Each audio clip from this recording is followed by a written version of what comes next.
नमस्कार, जी बिजनेस पर आपका स्वागत है। मैं हूं मानसी दवे और आप देख रहे हैं पावर ब्रेकफास्ट। हफ्ते का आखिरी कारोबारी सेशन और देखिए सबसे पहले विदेशी बाजारों से संकेत आपके लिए पेश करते हैं। एसजीएक्स निफ्टी 11,700 के ऊपर फिलहाल कल रहा है ट्रेड। ओपनिंग सेशन से ही 11,700 के करीब यहां पर कामकाज हो रहा था और 11,700 के लेवल को पार करने में एसजीएक्स निफ्टी बिल्कुल कामयाब होता हुआ दिख रहा है। आपको बता दें आज के सत्र में हांगकांग के बाजार और चीन के बाजार वहां पर एक फेस्टिवल है जिसके चलते बंद रहेंगे, लेकिन एशियाई बाजारों की शुरुआत जो है अच्छी होती हुई दिख रही है। निक्केई देखिए करीब 41 अंकों की तेजी का रुझान यहां पर भी बनता हुआ दिख रहा है और कल की अमेरिकी बाजारों की क्लोजिंग भी अच्छी खासी होती हुई दिखी है। विस्तार से ग्लोबल बाजार के संकेत क्या कहते हैं ये आपको समझाएंगे, लेकिन सबसे पहले जो अहम ट्रिगर्स हैं उन पर एक बार नजर बना लेते हैं जो आज के सत्र में बाजार को इंपैक्ट करते हुए दिखेंगे। सबसे पहले तो जैसे मैंने बताया ग्लोबल बाजार से अच्छे संकेत हैं और एशियाई बाजारों की शुरुआत अच्छी हुई। 11,700 के करीब यहां पर ट्रेड हो रहा था, लेकिन अब 11,700 के पार एसजीएक्स निफ्टी कामकाज करने में कामयाब रहा है। इसके अलावा रुपए की मजबूती पर ब्रेक लगा है। कल करीब 74 पैसे की कमजोरी रुपए में देखने को मिली थी और क्लोजिंग के दरमियान यहां पर 69 रुपए और 16 पैसे पर रुपए में क्लोजिंग देखने को मिली। साथ ही जेट में आज खबरों का सिलसिला जारी रहेगा। इनफैक्ट कल ही के दिन से बैठकों का दौर भी शुरू हो चुका और जेट में हिस्सा बिक्री को लेकर हलचल तेज हुई है और कल से ही बैठक का दौर शुरू हुआ है। हिस्सा बिक्री पर कल से बोली लगना शुरू हो जाएगा और ये दौर करीब 9 अप्रैल तक चलता रहेगा। साथ ही पॉलीकैब के लिए आज अहम दिन, क्योंकि आज से खुलेगा पॉलीकैब का आईपीओ। प्राइस बैंड 533 से 538 रुपए के बीच रहेगी। इश्यू से कंपनी करीब 1346 करोड़ जुटाने की कोशिश करेगी। तो ये कुछ अहम ट्रिगर्स जो कि आज पूरे दिन बाजार को इंपैक्ट करते हुए दिखेंगे। लेकिन अब पूरी टीम हमारे साथ जुड़ गई है। इस बुलेटिन में कैसे रहेंगे विदेशी बाजारों के संकेत ये बताने के लिए संदीप मेरे साथ मौजूद हैं। साथ ही पूजा हमारे साथ जुड़ेंगी जो खबरों वाले शेयर्स बताएंगी। वहीं जी बिजनेस के मैनेजिंग एडिटर अनिल सिंह भी बताएंगे कि कैसी रहेगी बाजार की चाल और आज के दिन के लिए क्या स्ट्रैटेजी अपनानी चाहिए। लेकिन शुरुआत संदीप आपसे ही कर लेते हैं। गुड मॉर्निंग, बताएं विदेशी बाजारों से संकेत कैसे मिल रहे हैं। गुड मॉर्निंग मानसी, अच्छे संकेत है। हफ्ते का आखिरी कारोबारी दिन है और उस लिहाज से देखा जाए बेहतर संकेत कहीं ना कहीं इंडियन मार्केट को सपोर्ट कर सकते हैं, खासतौर पर जब हम 2 दिन से इंडियन मार्केट में देख रहे हैं कमजोरी देखने को मिल रही है। एसजीएक्स निफ्टी 11,700 ये लेवल के आसपास है, उसके ऊपर आपको ट्रेड करता हुआ दिखेगा। एशियन मार्केट्स में हालांकि काफी सारे मार्केट आज बंद हैं, जिसमें आप देखिए ताइवान, चीन और हांगकांग, ये 3 मार्केट्स हैं जो कि बंद हैं। लेकिन उसके बावजूद जो मार्केट्स खुले हैं, जापान के मार्केट्स और कॉस्पी जैसे मार्केट्स, वहां पे आज मजबूत शुरुआत देखने को मिल रही है। दरअसल होप्स हैं जो कि ड्राइव कर रही हैं एशियन मार्केट्स को, वो दरअसल ये है कि यूएस और चाइना के बीच में जो ट्रेड वॉर था चल रही है वहां पे कुछ पॉजिटिव निकल के सामने आएगा। दरअसल कल एक बयान निकल के सामने आया भी, चाइना के जो वाइस प्रीमियर उन्होंने ये कहा भी है कि दोनों देशों के बीच में एक आम राय, एक कंसेंसस बनता हुआ दिख रहा है व्यापार को लेके। हालांकि एक न्यूज फ्लो ये भी था कल यूएस के मार्केट्स में कि ट्रंप शायद कल शाम तक हो सकता है कि जो ट्रेड समिट होने वाले यूएस और चाइना के बीच में उसकी तारीख की घोषणा कर सकते हैं। लेकिन उसके बाद बयान ये भी निकल के सामने आया कि दोनों देशों के बीच में एक अहम मुद्दा है कि कैसे ये मैकेनिज्म बनेगा, पूरा जो डील होगी उसको लेकर थोड़ी सी अभी मतभेद हैं। तो उसके बाद मार्केट्स में थोड़ा सा इंपैक्ट उसका भी देखने को मिला। लेकिन हाँ, होप यही है कि आज या तो फिर कुछ दिनों में इस डील को लेकर जो अनाउंसमेंट्स हैं, जो सहमति का अनाउंसमेंट है, वो कहीं ना कहीं आता हुआ दिखेगा। इस वजह से आप देखिए आज एशियन मार्केट्स ऊपर हैं। इसीलिए आप देखिए एसजीएक्स निफ्टी 2 दिन में हम गिर रहे थे, लेकिन आज 11,700 के ऊपर के जो लेवल्स हैं वो दर्शाता हुआ दिख रहा है। और हो सकता है कि आज जो यूरोपियन मार्केट्स की ओपनिंग होगी वो भी हो सकता है कि पॉजिटिव टोन के साथ हो। कल तो अगर हमने देखा था कि यूरोपियन मार्केट्स में मिले जुले ट्रेड्स देखने को मिले थे। तो आज एक ही मुद्दा है जिसके ऊपर आपको ध्यान रखना है कि यूएस चीन जो ट्रेड वार्ता हो रही है उसको लेकर क्या अपडेट्स निकल के सामने आते हैं। पॉजिटिव आने की उम्मीद ज्यादा है। कब वो दोनों देशों के जो नेता हैं उनके बीच जो बैठक होती है, उसकी डेट आती है, वही पूरे जो ग्लोबल मार्केट है उसकी चाल निर्भर करेगी। लेकिन शुरुआती अभी जो ट्रेंड मिल रहे हैं उसके लिहाज से संकेत पॉजिटिव आज के लिए। चलिए, तो बिल्कुल विदेशी बाजारों में ट्रेड वार्ता जो चल रही है वो एक अहम डेवलपमेंट है और उससे जुड़ी क्या खबरें आती है इस पर खास नजर रखनी होगी, क्योंकि काफी हद तक विदेशी बाजार और इवेंचुअली फिर भारतीय बाजार भी इससे इम्पैक्ट होंगे। संदीप, तमाम जानकारी के लिए और हमारे साथ जुड़ने के लिए आपका शुक्रिया। आगे बढ़ते हैं और अब देख लेते हैं कि कल के सत्र में संस्थागत निवेशकों ने क्या किया है, यानी कि एफआईआईज और डीआईआईज का क्या रुझान रहा। एफआईआईज ने कैश मार्केट में 226 करोड़ की बिकवाली की है, वहीं डीआईआईज ने कैश मार्केट में 1206 करोड़ की खरीदारी की है। साथ ही एफएनओ में एफआईआईज ने 955 करोड़ की खरीदारी की है। इंडेक्स फ्यूचर, इंडेक्स ऑप्शंस एक बार देख लेते हैं। एफआईआईज ने इंडेक्स फ्यूचर्स में करीब 73 करोड़ की खरीदारी की है। इंडेक्स ऑप्शंस में करीब 1090 करोड़ के ऊपर की खरीदारी की गई है और साथ ही एफआईआईज ने स्टॉक फ्यूचर्स में 160 करोड़ के करीब की बिकवाली की है। तो ये एफआईआईज और डीआईएस के कल के सत्र का रुख और अब रुख करते हैं हमारे स्पेशल सेगमेंट का, जहां पर हम हर रोज बात करते हैं जी बिजनेस के मैनेजिंग एडिटर अनिल सिंघवी से।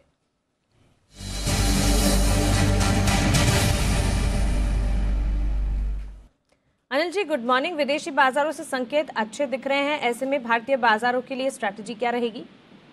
Good morning Mansi. देखिए, थोड़ा तो राहत के संकेत हैं, इसमें कोई डाउट नहीं, लेकिन प्रॉब्लम ये कि हम ग्लोबल संकेतों पर बहुत ज्यादा फोकस करके ट्रेड कर नहीं रहे हैं। और दूसरा है कि करेंसी कल 1% वीक हुई है। बस एक अच्छी राहत की बात यह कि ग्लोबल मार्केट्स के अच्छे संकेतों के साथ कल एक्सपायरी का जो प्रेशर था और पॉलिसी को लेकर हल्की फुल्की जो बाजार की चिंताएं थी वो थोड़ी छट गई है।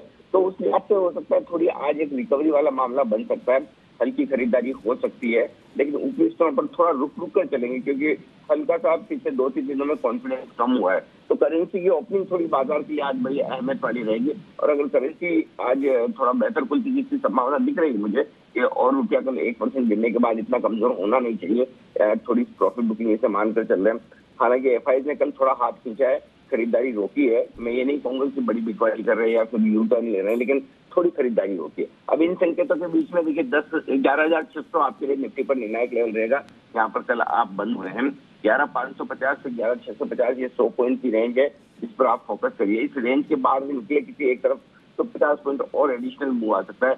11,650 के पार निकल कर टिके तो 11,700 तक और 11,550 के नीचे जाएंगे तो 11,500 मजबूत सपोर्ट का काम करेगा। ऐसा लग रहा है कि 11,550 बाजार आसानी से तोड़ेगा नहीं और उस लेवल को बहुत मजबूत सपोर्ट के तौर पर लेगा। अब आइए बैंक निफ्टी पर 30,000 के पार निकलने पर ही बैंक निफ्टी में ताकत दिखेगी और मजबूती और बढ़ेगी। तो 29,800 जो कल का लो है और 30,000, ये 200 पॉइंट की जो रेंज है ये बड़ी छोटी रेंज है, इस रेंज पर फोकस करिए। इस रेंज के बाहर निकलने पर 150 पॉइंट और एडिशनल आ सकते हैं आपके लिए, यानी कि 30,000 के पार निकल कर टिके तो 30,150 तक जाने की कोशिश बैंक निफ्टी की हो सकती है। और 29,800 के नीचे टिके तो 29,650 पर अगला अहम सपोर्ट होगा। जी बिल्कुल अनिल जी, साथ ही सेक्टर स्पेसिफिक आज कहां पर नजर रखनी चाहिए? ये मुश्किल काम है एक्चुअली, सेक्टर समझ में आ नहीं रहे मुझे फ्रेंकली। और रुपए की चाल में देखना चाहूंगा क्योंकि कच्चा तेल स्टेबल है, $69 के आसपास है, वहाँ कुछ खास नहीं हो रहा और रुपया थोड़ा सा कमजोर हुआ, तो एक आध दिन और वो एक्शन देखना चाहिए। देखिए मेक और ब्रेक वाले जो सेक्टर है ना मानसी, वो बैंक्स और एनबीएफसी है, यहीं पर थोड़ी सी प्रॉफिट बुकिंग आई है, यहीं पर बाजार का कॉन्फिडेंस कम हुआ है। तो पॉलिसी निकल जाने के बाद और एक्सपायरी हो जाने के बाद बैंकिंग शेयरों की लीडरशिप चाहिए। अगर बैंक निफ्टी आज मजबूत होता है तो बाजार की तेजी टिकाऊ रहेगी, नहीं तो फिर बैंक निफ्टी कमजोर रहा तो बाजार ऊपरी स्तरों पर टिक नहीं पाएगा। जी बिल्कुल अनिल जी, तमाम जानकारी के लिए और हमारे साथ जुड़ने के लिए आपका शुक्रिया। तो खास तौर से आज क्रूड में कोई इम्पैक्ट बनता हुआ दिख नहीं रहा है, रुपए की ओपनिंग देखना बेहद अहम होगा क्योंकि रुपए में जो कमजोरी का आलम देखने को मिल रहा है, इसके चलते अब क्या लेवल्स आज के सत्र में जब ओपनिंग होती है तब दिखते हैं, ये देखना बेहद जरूरी है। साथ ही अगर रेंज की बात करें 11,550 से 11,650 निफ्टी में एक रेंज होगी, इसके ऊपर नीचे करीब 50 पॉइंट का एक मूव देखने को मिल सकता है। बैंक निफ्टी की अगर बात करें 29,800 से 30,000 के बीच ट्रेडिंग रेंज में यहाँ पर कामकाज होता हुआ दिखेगा और इसके ऊपर नीचे करीब 150 अंकों का एक मूव देखने को मिल सकता है। जैसे कि अनिल जी बता रहे हैं, आज एक रिकवरी फेज भी दिख सकता है, लेकिन रुपए की ओपनिंग पर खास ध्यान रखना होगा। सेक्टर स्पेसिफिक बैंक्स और एनबीएफसीज पर एक बार नजर रख के चले। अब वक्त है आज के खबरों वाले शेयर्स जानने का और ये बताने के लिए अब हमारे साथ मेरी सहयोगी पूजा त्रिपाठी जुड़ गई हैं। पूजा, गुड मॉर्निंग। बताएं खबरों के दम पर आज कौन से स्टॉक्स हैं जो कि फोकस में रहेंगे? गुड मॉर्निंग मानसी, आज काफी ढेर सारी खबरें हैं। शुरुआत पहले आज के ट्रिगर से कर लेते हैं जहां पे आपको नजर रखनी है। टेक महिंद्रा आज फोकस में रहेगा, बाय बैक अनाउंस किया था और शेयर टेंडर करने का आज आपके पास आखिरी मौका है।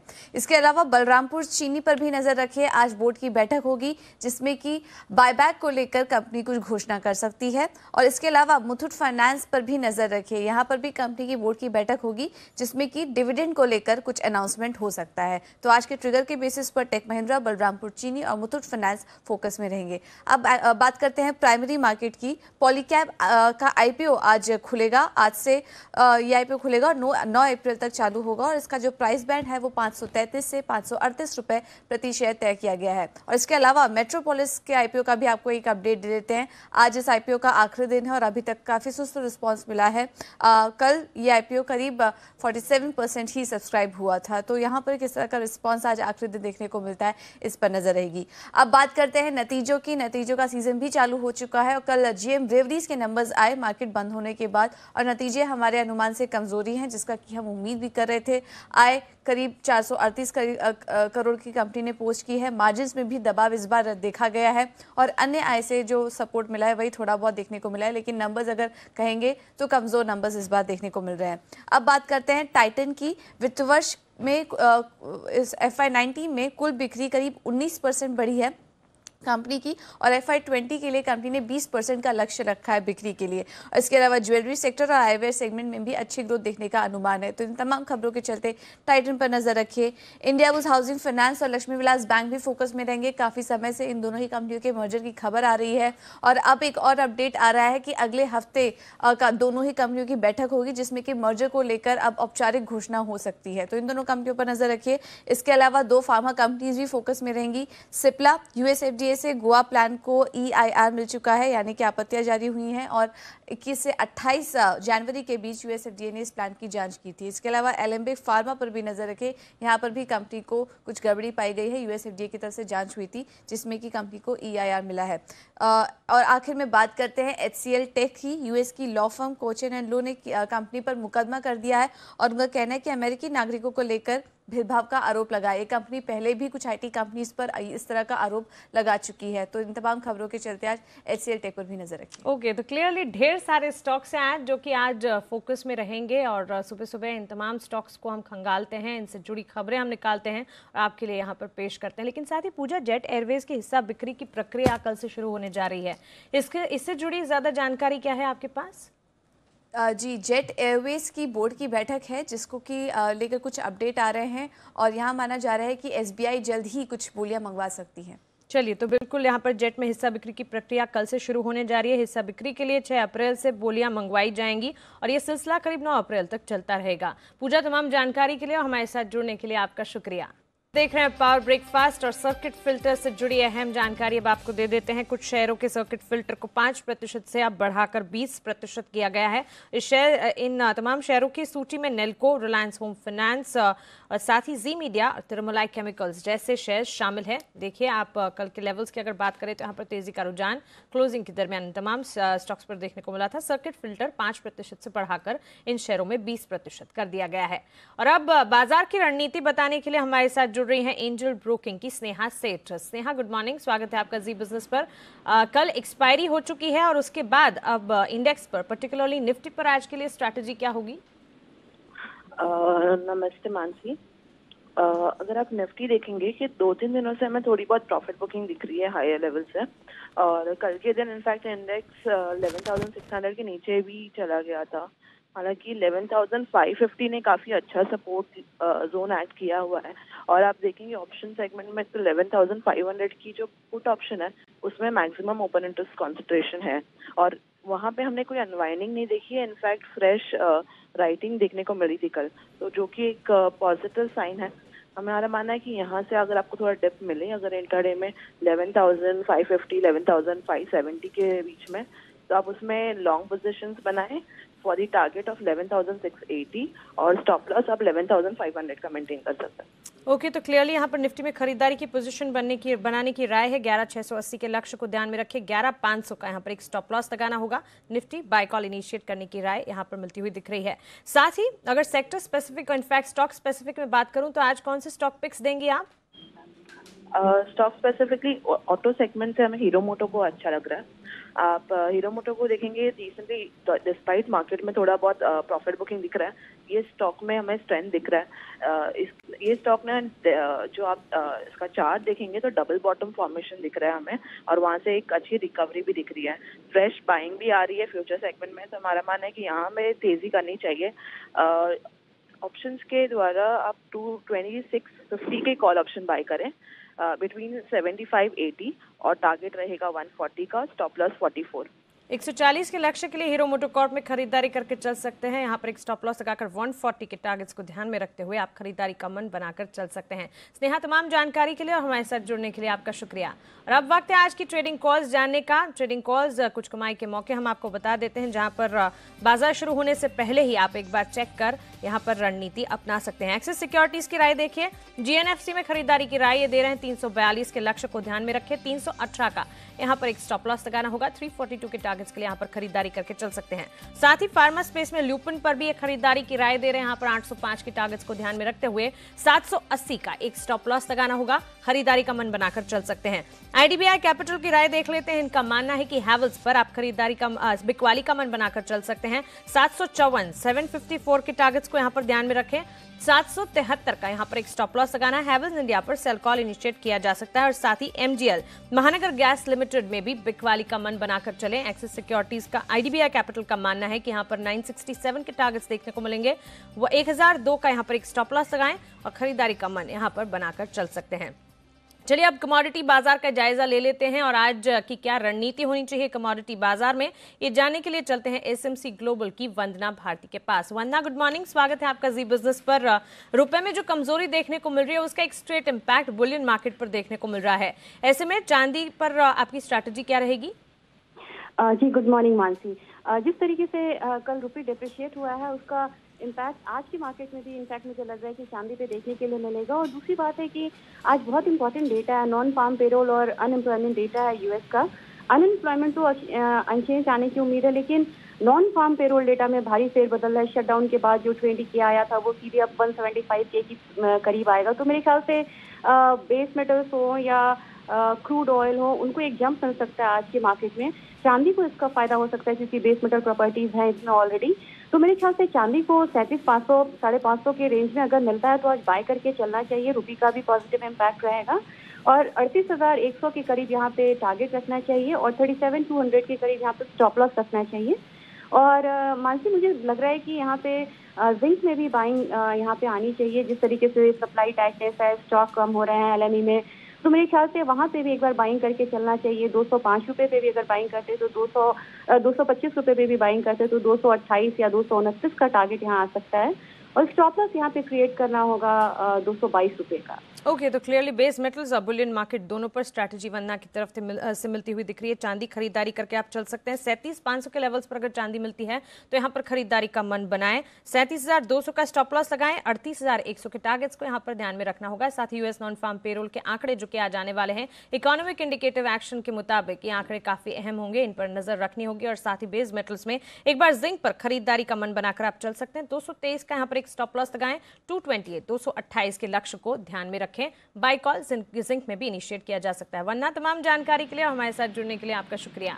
और आज अब दिग्गज ब्रोकरेज हाउसेस के रडार पर कौन से शेयर्स हैं ये जानने के लिए चलते हैं मेरी सहयोगी देवांशी आश्रम के पास। देवांशी, बताएं ब्रोकरेज हाउसेस कहां पर दाव लगा रहे हैं? बिल्कुल, आज सबसे पहले शुरुआत टाइटन से करते हैं। कल ही यहाँ पे टाइटन का एक अपडेट आया था चौथे तिमाही के लिए और साथ ही FY20 के लिए भी उन्होंने एक बेहतर गाइडेंस भी दी है, जिसको लेकर आज स्टॉक पॉजिटिवली ट्रेड करता हुआ दिखेगा। यही नहीं, ब्रोकर्स भी काफ़ी खुश है इस गाइडेंस से। और आप देखें यहाँ पे मॉर्गन स्टैनली, मैक्वारी और JP मॉर्गन, ये तीनों के पॉजिटिव रिपोर्ट्स यहाँ पे आते हुए दिखे हैं टाइटन के। शुरुआत मॉर्गन स्टैनली से करते हैं। यहाँ पे जो टारगेट्स वो दे रहे हैं 1250 तक के हैं और वो ये मान के चल रहे हैं कि चौथे तिमाही में मजबूत ग्रोथ का यहाँ पे अनुमान बनता हुआ दिख रहा है। ज्वेलरी सेगमेंट जहाँ पे हल्की सी कंसर्न रहते हैं, वहाँ पे ग्रोथ जो है वो हमें अच्छी देखने का अनुमान है। साथ ही मैक्वारी भी मानता है कि आउट परफॉर्मेंस की रेटिंग के साथ 1186 तक के टारगेट्स वो बता रहे हैं और मान रहे हैं कि चौथी तिमाही में जो ज्वेलरी सेगमेंट है वहाँ पे 18% का ग्रोथ का अनुमान बन रहा है और नए स्टोर ऐड करेगी कंपनी, जिससे जो नया ग्रोथ है एडिशन वो यहाँ पे आता हुआ दिखेगा। साथ ही टाइटन पर JP मॉर्गन ने अपने लक्ष्य बढ़ा दिए हैं। 1125 तक के लक्ष्य थे, उसको बढ़ाकर 1200 तक के नए लक्ष्य वो बता रहे हैं और वो भी यही मान के चल रहे हैं कि यहाँ पे FY20 का जो 20% का गाइडेंस है वो थोड़ा सा उनको बेहतर आता हुआ दिख रहा है।